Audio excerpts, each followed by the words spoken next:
Adaaaaa! You're watching the number one podcast in the YouTube wrestling community. I'm your host, Jean-Paul Leek, and this is Rope Break. And before we get into the review, I just want to say, just a message to everybody, if you do have to leave your home for any reason, go out in public, be smart, be safe, wash your hands, take care of yourself, because you can't control what other people do, you can only control what you do. And going on all that, WWE, they can't control the world, but they can control what they do. And they announced that WrestleMania will be taking place, as of right now, in the Performance Center. And I've seen a lot of mixed feelings on that. Some people are happy that the show's still going on. It distracts them from real life, from everything going on. They get to enjoy wrestling and not think about, the horrors going on in the outside world. Some people are upset. They wish it was postponed because these wrestlers, these storylines, this is your biggest show and they're going to come out. There's going to be no crowd. There's reports that they might not do, that they change some of the finishes. Maybe like a Lesnar-McIntyre match. Maybe they'll have Lesnar retain instead of McIntyre winning the belt and save that for a time when there's actually a crowd. There's lots of storylines that are going to be compromised because of this. So there's rumors, all over the place. I just saw before getting on here that a rumor, which I don't know how true it is, that they're trying to get Madison Square Garden booked for WrestleMania come June. They're trying to hold out, thinking maybe by June things will be better. And the Performance Center is just an insurance policy backup plan right now. That's what I mean. There's so many rumors, so many things going on.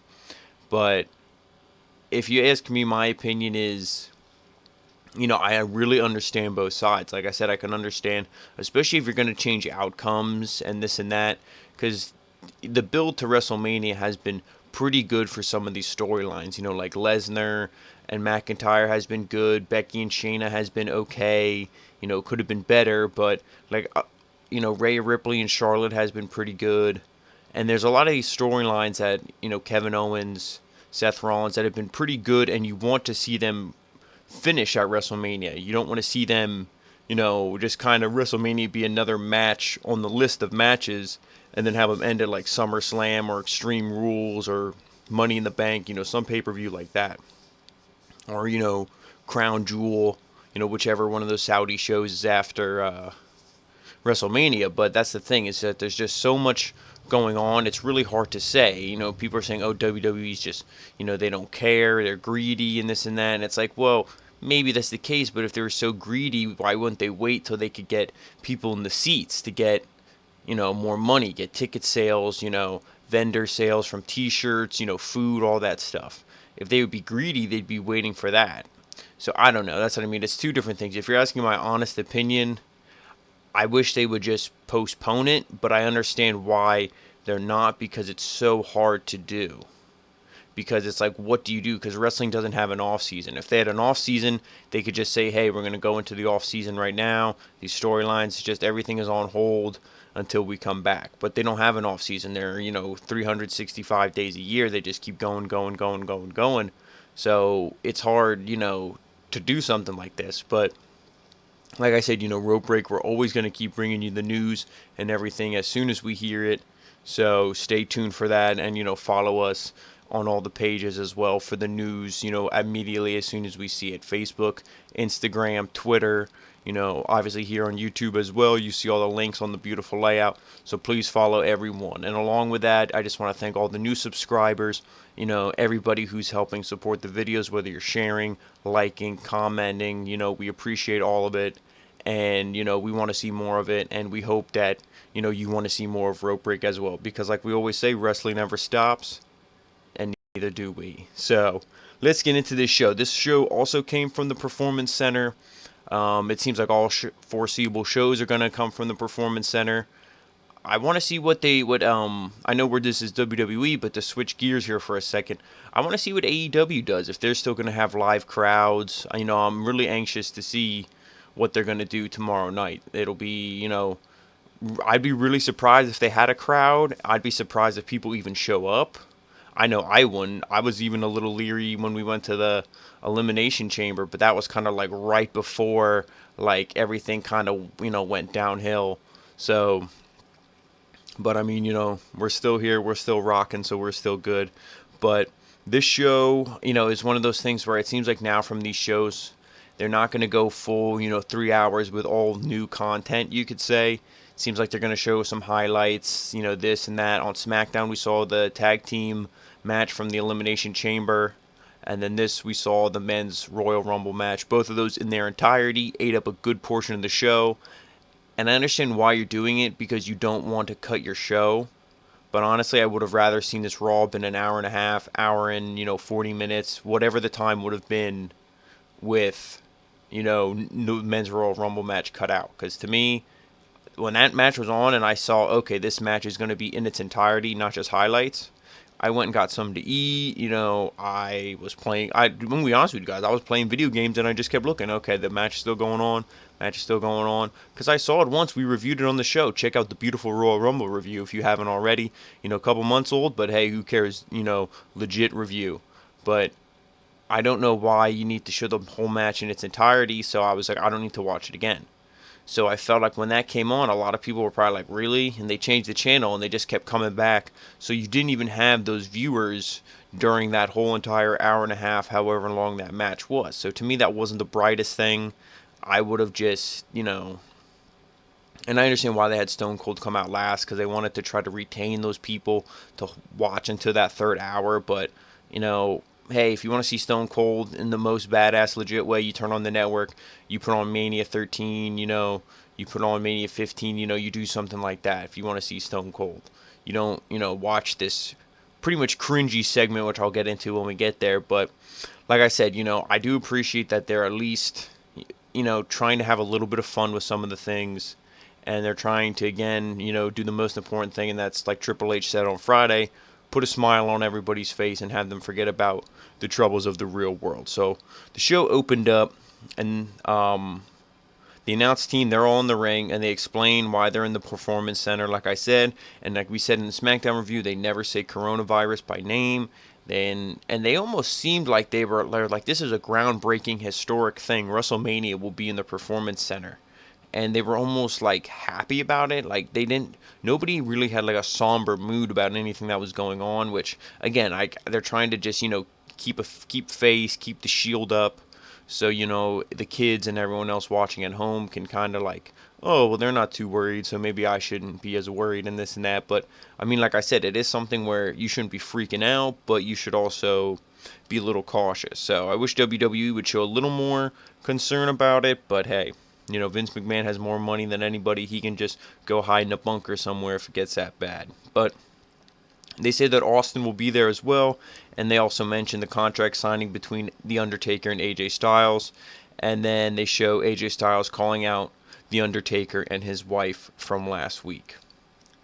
Then we get Edge coming out, and Edge says that him and his wife have been through a lot these last few months, and they show highlights from Edge, and when MVP got in his face and called him out, and mentioned his wife.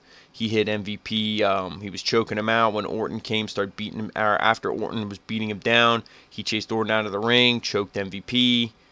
Spear, RKO, concerto, all that good stuff. See that vicious, like I said, Edge's eyes just bugging out of his head.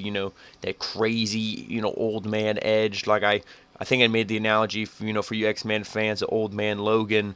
Fantastic movie to wrap up the Logan trilogy.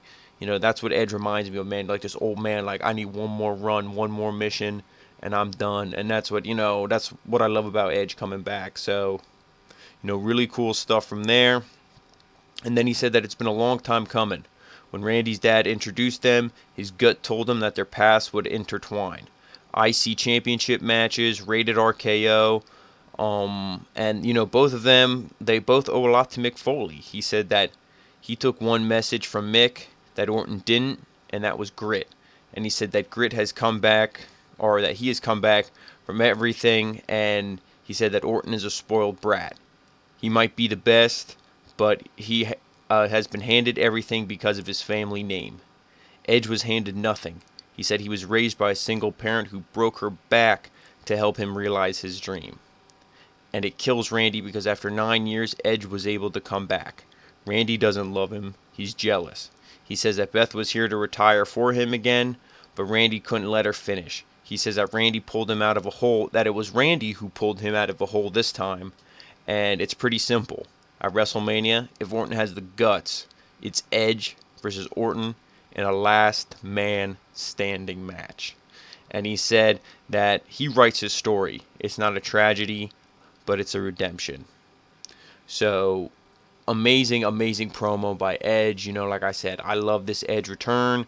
And this is a reason why, to me, you need to this is one of the many reasons why you need to postpone WrestleMania.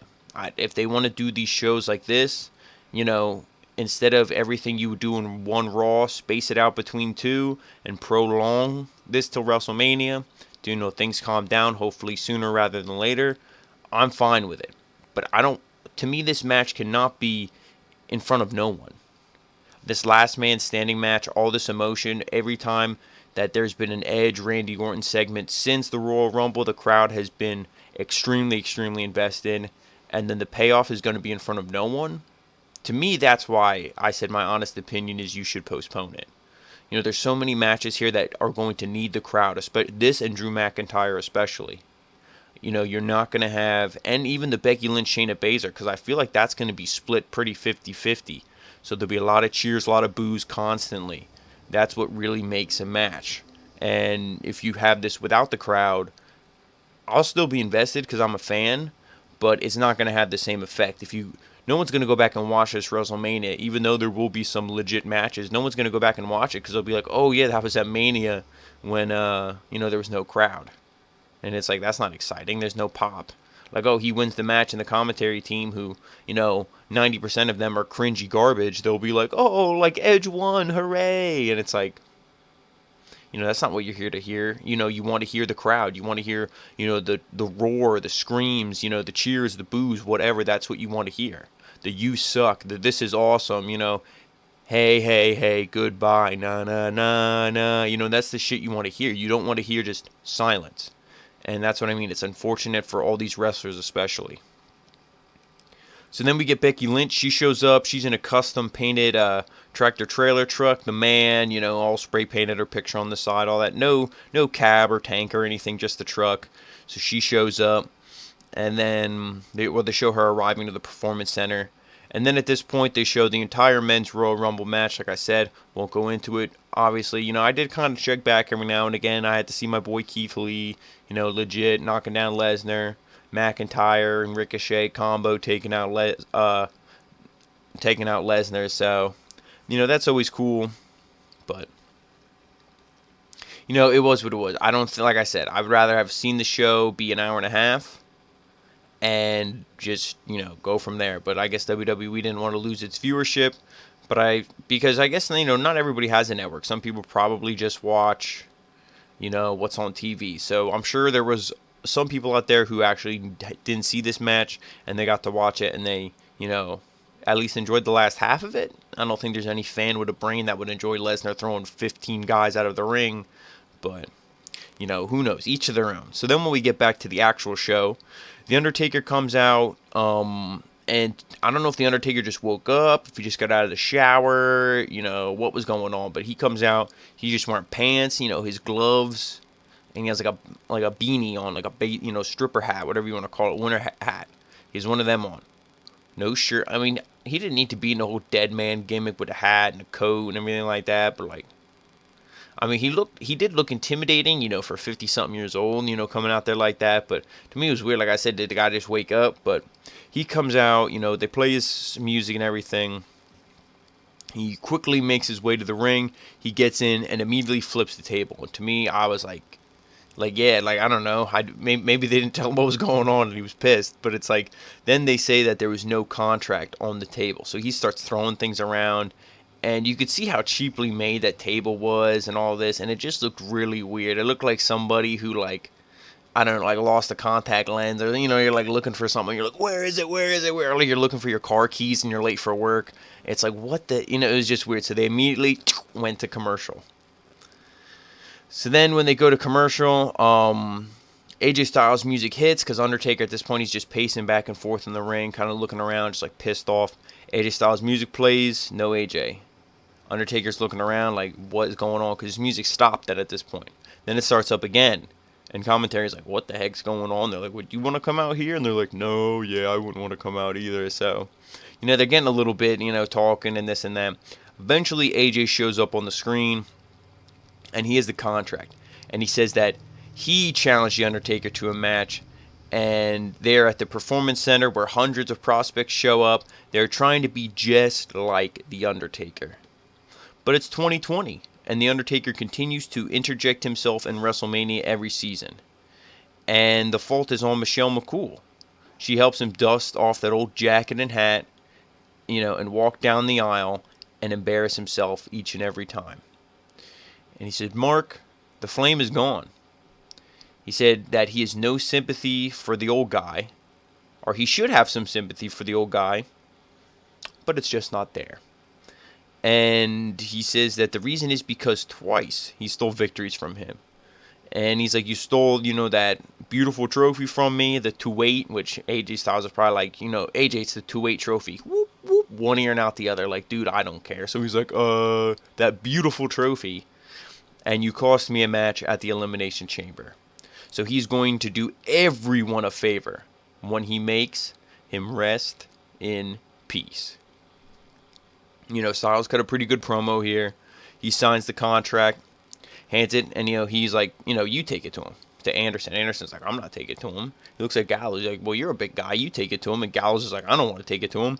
And both of them, they're all kind of arguing. He's like, you're the toughest guys in the building. What the hell's wrong with you? And they're all arguing back and forth. He gives it to Anderson. And he tells Gallows, he's like, you're taking it. Then he looks at Gallows, and he's like, you're going with him. So the two of them, they walk their sorry asses out to go see The Undertaker.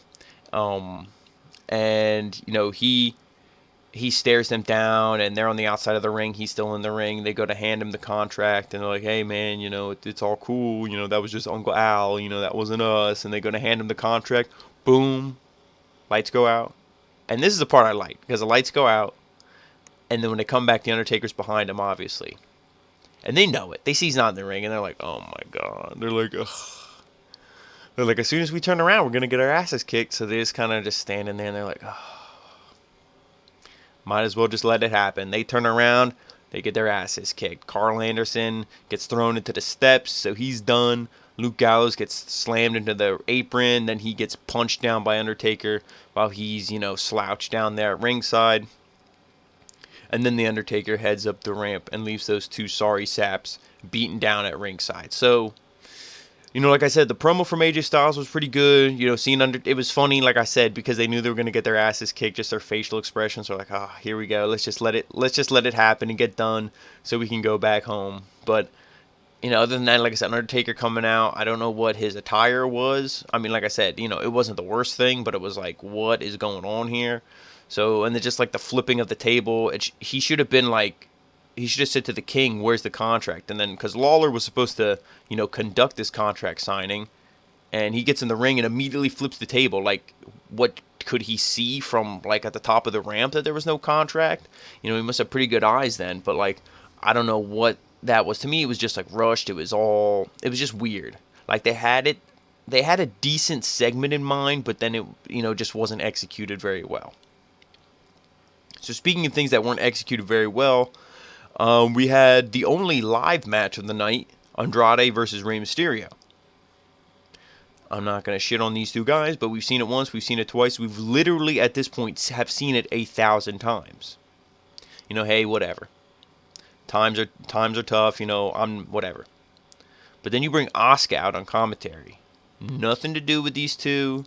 She was playing the heel up. She was mostly cheering Andrade, from what I could understand. There was, one or two words of broken English in there. But she was, and I love Asuka. If you watch the channel, you know that. But she was constantly talking the whole match. And it's like, what is going on here? To me, it took me out of the match. The match wasn't very long to begin with, thankfully. And also the match didn't mean anything. They were like, oh yeah, maybe United States Championship match, and blah, blah, blah, like this and that. Like, okay, unless they do what Juan and I said, and you do a 4-way match at WrestleMania, like a ladder match. Unless you do something like that, to me, I don't care to see these two guys in the ring with each other again. At least for a long, long time. But that won't be unless Andrade leaves, because Rey Mysterio is done. after this year. So, or after this WrestleMania, this, season, whatever you want to call it. So to take you through this match, the two, they go back and forth. Andrade gains the advantage. Mysterio gets a kick to the head of Andrade and then flies off the top rope towards Andrade, but he counters with a drop kick in midair. Mysterio then makes his way to the apron and springboards in with a seated senton on Andrade and goes for a cover, but Andrade kicks out. Then later on, Rey looks to bounce off the ropes again, but Andrade is able to hit Rey with the Judas effect, kind of like his back elbow that he does. Then he picks him up and then looks to hit the Three Amigos, and he gets through the second one, but Rey reverses the third and hits a Hurricane Rana, sending Andrade into the second rope. Mysterio hits a 619 and then the splash to pick up the win. It's like I say, when he went up for this, when he hit the 619 and then he hit the splash, I was like, well, Andrade's not going to kick out of his finisher. It's just literally over already. Like, is he just going to lose like clean, right, like that? And he lost clean, so that's what I mean. What do you want me to say? This was probably the worst match that they've had. It was legit for what it was. It was a lot better than, a lot of other people could do, but it was the worst of their matches. I don't know what you want me to say. When I've seen it so many times, it's hard to comment on it anymore. So then we get an in-ring segment with Becky Lynch, and they did show the highlights from Rhea Ripley and Charlotte from last week. I don't remember if it was before this Becky Lynch segment or right after, but if you watched Raw last week and you saw Charlotte and Rhea Ripley go at it and talk, if you saw it then, you already saw it. So then we get an in-ring segment with Becky Lynch. She comes out and she talks to Shayna, saying that nothing makes sense for Shayna because she sees Becky on Raw every week with the Raw Women's Championship. And in NXT, she was able to bully everyone, but she won't be able to do that with Becky.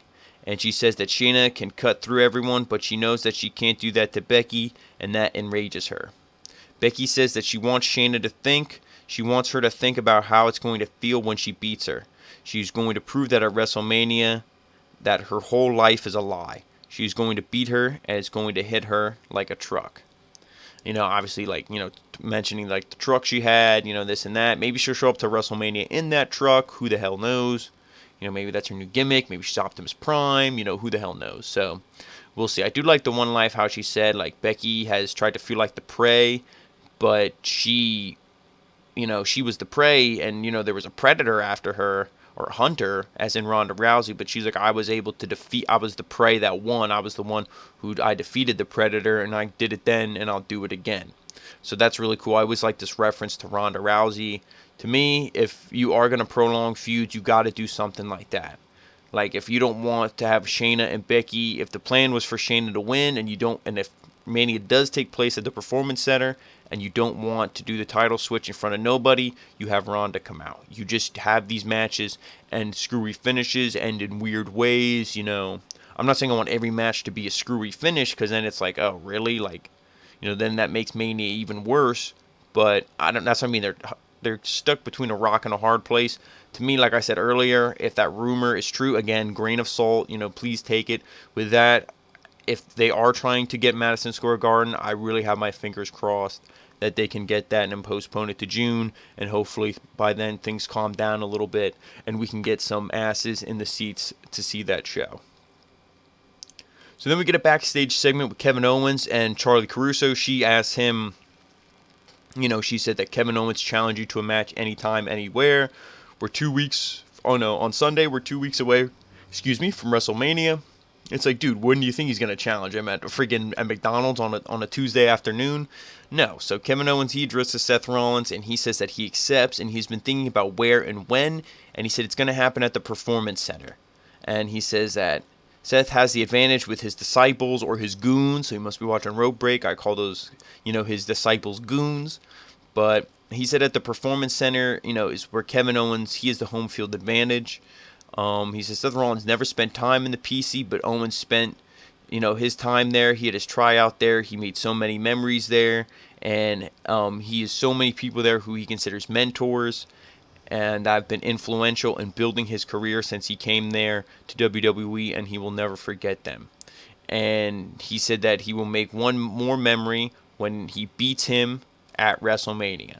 He also is saying, and I don't know if this is really true, if this is, man, Seth Rollins is a dick, but he's like, When I got here, there was people who were saying, I'm not cut out for WWE, I'm not WWE style, I'm not their material, I'll never make it. He's like, and, people have even been saying this recently. He's like, and, you're one of them, as in Seth Rollins. So, like, if he really was saying that, it's like, come on, dude. But like I said, it's probably just the work, everything like that to make Seth Rollins seem like a prick. But a good, decent fired up promo from Kevin Owens. Like I said, all these stuff felt a little flat because there's no cheers, there's no nothing. There's just, which is a shame, I'm not saying I want Kevin Dunn to just pipe in, cheers when they want cheers, but, I don't know. Like I said, it's just all, the whole world is just crazy right now.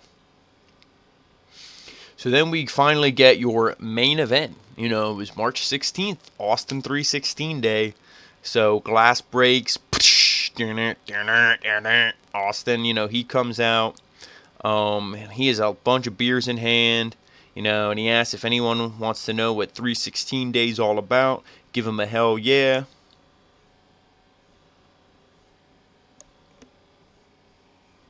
Nothing. Nobody. It cuts to the chairs, empty crowd. So he asked again, I said if you want to know what 316 Day is about, give me a hell yeah. You hear, hell yeah. And it cuts to Byron Saxton looking like a goon. And it's like, Austin had the same face I had when I saw this. I'm like, this guy is about to get his ass kicked. So then Austin looks at him. He's like, I appreciate the enthusiasm, Byron. He starts reading cards, what 316 Day is. And he's like, 316 Day is a day you can drink your beer instead of your cup of morning coffee. It's the day that your boss works for you. What were some of the other ones? He's like, it's the day when every 4-letter word is acceptable. Every 4-letter word is acceptable on rope break. So, he's just reading all this stuff about 316 Day. He read one. He was like, Unte di Uda Urte. And he's like, I had the card upside down. Flips the card upside down, or right side up, reads it. And Byron Saxton has big, like judges cards, 1 through 10. And he's voting on everything that Austin's saying. And, some of them, he's only rating like a 4 or 5. And Austin's like, really, dude? And then Byron's like, yeah, I'm just being honest. I just want to be honest. So then Austin finally finishes reading all the cards. And then Austin thanks him for his help. And he invites him down to the ring. And he gives him a beer. He's like, hey, he's like, you were pretty rough on me, man. I don't know what that's about. I thought we were cool, Byron. And Byron's like, we are, I was just being honest. But I love you, man. Stone Cold's like, well, I love you too, Byron. But, we're just going to leave it at that. So then he hands him a beer. And then he calls Byron a jackass. Psh, toast. They start drinking. Obviously, Stone Cold's throwing that thing back, and it's going down. Byron's like he can barely chug a beer, which does that surprise anyone? No. Boom, stunner to this jackass. He sold the stunner pretty good. Byron Saxton used to wrestle, so he knows how to take a bump. He sold the stunner pretty good, bounces, and done. So then Austin celebrates, drinking more beer, cracking 2 of them open, pouring them up. Becky Lynch's music hits. She comes down to the ring. She is a cooler. It has like a skull decal on the front of it, just like a red, drink beer cooler. So she comes down. She gets in the ring. She kind of steps on Byron Saxton as she gets in the ring. And then she has a beer, and Austin's like, whoa, whoa, whoa. He's like, last time you were in the ring with me, you gave my ass a stunner. He's like, it's 316 Day. Are we cool? What's going on here? She's like, yeah, we're cool. I just want to celebrate 316 Day with you. And he's like, all right. So then they take out some beers. She's like, I respect 316 Day. They start drinking some beers. They toast. Austin's like, throw me the beers. And I swear that dude, when it comes to beers, he has like superpower magnets in his hands. That dude don't drop a beer. He'd have 5 beers in his hands. He'd be like, yeah, throw me another one. And he'll catch the 6th one. You know what I mean? So this, catching beers, him and Becky are drinking, chugging. Becky did, she did probably better than Byron at chugging a beer. Again, does that surprise anybody? But, that's how the show goes off the air. So like I said, they tried. They really tried. And I'm not going to be too rough on them. I'm not going to be hard on them. I'm not going to be like, this show was awful, like some people in the community, which I don't understand. Like, really, dude, turn on the news. Be happy that we even got a show in the first place. That's my whole thing. But when it comes to WrestleMania and it comes to pay-per-views and things like that, I would rather just wait. Just wait it out. Your fans will be there. This has been a company, a corporation that's been going on for years and years and years and years. Fans aren't going to just be like, oh, there's no WrestleMania, cancel my subscription. No. You see what's going on in the world, you understand why they do what they have to do. People aren't going to boycott the NBA, the NHL, the NFL, all that because, they're canceling things because of this virus. They don't want it to spread. Why would you have all these people from all around the country come to one small arena and contaminate everybody? You're not. So they're doing the right thing by, canceling. Now WWE, they're kind of being in a middle ground where they're like, we're not going to cancel, but we're not going to have people at our shows. But that does affect the quality of the show, to a pretty good standard. So it's one of those things where, again, like I said in the beginning, I understand both sides, but my opinion is I really wish that they would just postpone it. But, it's out of my control. The only thing I can do is just come on here and give you guys my honest opinion of the show, and that was it. It was a show that they did what they could. Like I said, some segments were okay. Nothing was fantastic really on this show. It was a pretty skippable, forgettable show. The Edge promo was pretty much the only thing you really needed to watch and see from this, but again, it fell on deaf ears live. There was no crowd reaction, and to me that really killed it, unfortunately. But, it was what it was. So, that was the Monday Night Raw review, and like I said in the beginning, if you haven't already, follow us on Facebook, Instagram, Twitter, right here on YouTube. Subscribe, click the bell. We have so much stuff coming up. We have Broken Skull Sessions with Bret the Hitman Hart. I marked out for that episode. Great episode. One of the best. I'm a big Hitman fan. I could have watched 4 hours of that. That was only about an hour and 8 minutes. I could have watched 4 hours of those two guys go back and forth. Really fantastic stuff. We're going to give our thoughts on that.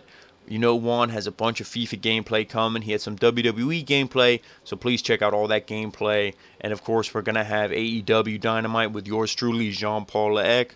We're going to have NXT. We're going to have SmackDown. We're going to have all this stuff. And like I said, any news, rumors, anything like that, we're going to try to keep you guys updated as soon as we can. So thank you so much for watching, and we'll see you next time. Adaaaaa.